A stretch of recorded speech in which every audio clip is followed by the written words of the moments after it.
பாப்பாவுக்கு ஸ்கூல் அமுச்சு விட ஆரம்பிச்சாச்சு. அதுவும் ஃபுல் டே அமுச்சு விட ஆரம்பிச்சாச்சு. அதனால் 4:30, 5க்குலாம் எழுந்திரிச்சு சமைக்க ஆரம்பிச்சிருவேன். அதுவும் இல்லாமல் லஞ்சு கொடுக்கறதுனால தான் இவ்வளோ சீக்கிரமாக எழுந்திரிச்சு சமைக்கிறதா இருக்குது. ஏன்னா பாப்பாவுக்கு ஸ்நாக்ஸ் கொடுக்கணும், லஞ்ச் கொடுக்கணும், காலையில் பிரேக்ஃபாஸ்ட் கொடுக்கணும், எல்லாமே இருக்குது. அதனால தான் இவ்வளோ சீக்கிரமாக எழுந்திரிச்சு சமைக்கிறோம். ஃபஸ்ட்டு வந்ததுமே வந்துட்டு நான் சாப்பாடுக்கு தண்ணி ஊற்றி வச்சுருவேன். நான் எப்போவுமே வடித்து தான் நாங்கள் சாப்பிடுவோம். குக்கரில் வச்சு சாப்பிட மாட்டோம். அது ரொம்பவே ஹெல்தி. ஸோ நீங்களும் எப்போவுமே வடித்து சாப்பிடுங்க. அதுக்கப்புறம் நான் காலையில் ஃபாலோ பண்ணுற ஒரு ஹேபிட் நட்ஸு சாப்பிடுவேன். அது கூடவே வெந்தயம் சாப்பிட்ருவேன் எப்போவுமே டெய்லி காலையில். அதுதான் ஃபஸ்ட்டு ரொட்டீனாக இருக்கும் தண்ணி குடித்ததுக்கப்புறம். லஞ்சுக்கு என்ன பண்ணலான்னு யோசிச்சுட்டு இருக்கும்போது கிச்சன் கதவை திறந்தேன். எப்போவுமே கிச்சன் கதவை திறந்துட்டு அதுக்கப்புறமா தான் வேலையை ஸ்டார்ட் பண்ணுவேன். அப்போ தான் பாப்பா குச்சியெல்லாம் தூக்கி போட்டிருந்தாங்க அந்த தொட்டியில். அதில் கீரைலாம் முளைச்சிருந்தது. அதனால் சரி அதையே செஞ்சு கொடுத்துடலாம் அப்படின்னு சொல்லிட்டு நான் கீரையெல்லாம் கட் பண்ண ஆரம்பிச்சிட்டேன். சும்மா குச்சி தூக்கி போட்டிருந்தா அதில் இவ்வளோ கீரை வந்துருந்துச்சு. அது ஸ்ப்ரெட் ஆகி இவ்வளோ கீரை வந்துருந்துச்சு. சரி அதை தான் செய்யலான்னு சொல்லிட்டு கட் பண்ணிட்டு வந்துட்டேன். காலையில் கிளைமேட்டும் இப்படி தான் இருந்தது, சூப்பராக இருந்தது.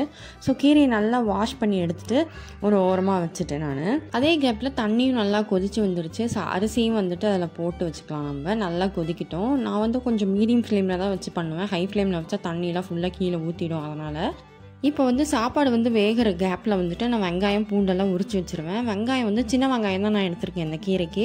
அது கூடவே ஒரு பல்லு பூண்டு, ஒரு கட்டி பூண்டு எடுத்திருக்கேன். அதில் கொஞ்சம் தான் போடுவேன். சின்னதாக இருந்தால் எல்லாத்தையுமே போட்டுருவேன். ஒரு 10 பூண்டு வந்துச்சு அப்படின்னா அதில் நான் தண்ணி தான் ஊற்றுவேன். தண்ணி நீங்கள் எவ்வளோ ஊற்றி நல்லா ஊற வச்சு வெங்காயம் உரிக்கிறீங்களோ கண்ணு சுத்தமாக எரியவே எரியாது. நான் ரொம்ப வருஷமாக நான் வெங்காயம் உரிக்கவே மாட்டேன். எனக்கு கல்யாணம் ஆகி கூட கொஞ்ச நாள் நான் வெங்காயம் உரிக்காமல் தான் இருந்தேன். அதுக்கப்புறமேட்டு தான் எங்கள் அம்மா இந்த ட்ரிக்கு சொல்லி கொடுத்தாங்க. தண்ணி ஊற்றி வெங்காயம் உரித்தோம் அப்படின்னா நம்ம எவ்வளோ வெங்காயம் வேணால் உரிக்கலாம், கண்ணு எரியவே எரியாது. பாப்பாவோட ஸ்நாக்ஸுக்கு நான் பச்சைப்பயிர் சாலட் தான் செஞ்சு கொடுக்க போகிறேன். பச்சைப்பயிர் நல்லா ஊற வச்சுட்டு நைட்டே ஊற வச்சிடணும்.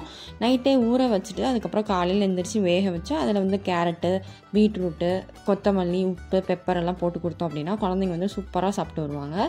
இப்போ வெங்காயம் உரிச்சு வச்ச கேப்பில் சாப்பாடும் வெந்துருச்சு. அதையும் நம்ம வடிச்சிட்டு பச்சைப்பயிரையும் நல்லா வேக வச்சுக்கலாம். பச்சைப்பயிரை நான் எப்போவுமே குக்கரில் போட மாட்டேன். இந்த மாதிரி ஒரு பாத்திரத்தில் தான் வேக வைப்பேன். அது கூடவே உப்பு கொஞ்சம் சேர்த்து நல்லா வேக வச்சு எடுத்துக்கலாம்.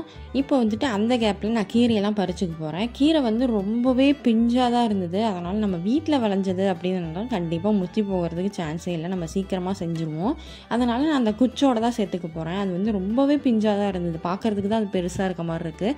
ஆனால் ரொம்ப ரொம்ப பிஞ்சு தான் அது. ஆக்சுவலாக வீட்டில் ரொம்ப நல்லது. இந்த மாதிரி ஒரு சின்ன ஒரு பாத்திரத்தில் கூட நீங்கள் மண் போட்டு அதில் இந்த மாதிரி கீரை குச்செல்லாம் நட்டு வச்சோம் அப்படின்னா அந்த கீரை சூப்பராக ஒரு 1 வீக்குள்ளேயே வந்துடும். குழந்தைங்களுக்கு செஞ்சு கொடுக்கறதுக்கு யூஸ்ஃபுல்லாக இருக்கும் நமக்கு அப்பப்போ. இப்போ நான் வெங்காயத்தையும் கீரையும் ஃபுல்லாக குட்டி குட்டியாக கட் பண்ணிக்க போகிறேன். பாப்பா அப்போ தான் ஈஸியாக சாப்பிட்டு முழுங்கும் போது அந்த தொண்டையில் சிக்காமல் இருக்கும். அதனால் நான் குட்டி குட்டியாக கட் பண்ணிக்கிறேன். வெங்காயம் நான் ஏன் குட்டி குட்டியாக கட் பண்ணுறேன் அப்படின்னா பாப்பா தூக்கி போட்டுருவாங்க. அதனால தான் நான் வெங்காயத்தை குட்டி குட்டியாக கட் பண்ணால் தெரியாத சாப்பிட்ருவாங்க அப்பப்போ. இப்போ ஒரு பாத்திரத்தில் எண்ணெய் ஊற்றிட்டு நான் கடலெண்ணெய் தான் சேர்த்துருக்கேன். பாப்பாக்காக இனிமேட்டு கடலெண்ணெய் யூஸ் பண்ணிக்கலாம். நமக்கு எந்த எண்ணெய் யூஸ் பண்ணாலும் பாப்பாவுக்கு கடலெண்ணெய் யூஸ் பண்ணிக்கலாம்னு சொல்லிட்டு கடலெண்ணெய் தான் யூஸ் பண்ணிகிட்டு இருக்கேன். கொஞ்சமாக கடுகு, ஜீரகம், கருவேப்பிலை, வெங்காயம், பூண்டு, அது கூடவே வரமிளகாய் சேர்த்துக்கோங்க. இதெல்லாம் நல்லா வதங்கினதுக்கப்புறமா ஒரே ஒரு தக்காளி நான் கட் பண்ணி போட்டு ரஃபாக தான் சாப் பண்ணி போட்டிருக்கேன். அது சீக்கிரம் வெந்துடும்.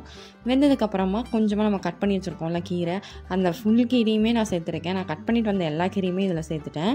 ஏன்னா கொஞ்சம் தான் வரும். வெந்துச்சு அப்படின்னா கொஞ்சமாயிடும். சுருங்கி இங்கே பாருங்கள் இவ்வளோதான் வந்துச்சு கீரை. இந்த ஸ்டேஜில் நான் சாப்பாடை போட்டு நல்லா கிளறி எடுத்துக்கிறேன். நான் ஸ்டவ் ஆஃப் பண்ணிட்டேன் இந்த ஸ்டேஜில். உங்களுக்கு தேவை அப்படின்னா கொஞ்சமாக பெப்பர் கூட ஆட் பண்ணிக்கலாம். ஃப்ளேவர் சூப்பராக இருக்கும் சாப்பிடும்போது. அவ்வளோதான். நீங்கள் வேறு எந்த தூளுமே போட தேவையில்ல. கொத்தமல்லி தூள் போட தேவையில்ல, கரம் மசாலா போட தேவையில்ல, வேறு எந்த தூளுமே போடாதீங்க. சிம்பிளாக இதை மட்டும் செஞ்சு சாப்பிட்டு பாருங்கள். அவ்வளோ டேஸ்ட்டாக இருக்கும். பிள்ளைங்களும் கண்டிப்பாக சாப்பிட்டு காலியாக தான் வரும் டிஃபன் பாக்ஸு. பாப்பாவுக்கு ஃப்ரூட்ஸ்க்கு நான் பொமோகிரானட் தான் கொடுத்துருந்தேன். அதே மாதிரி பச்சைப்பயிரை வேக வச்சு கொடுத்துருந்தேன். கொஞ்சமாக சாப்பாடு, ஆம்லேட்டு, அது கூடவே ஒரு ஜூஸ் கொடுத்துருந்தேன். அவ்வளோதாங்க. இன்னொரு வீடியோவில் பார்க்கலாம். பாய்.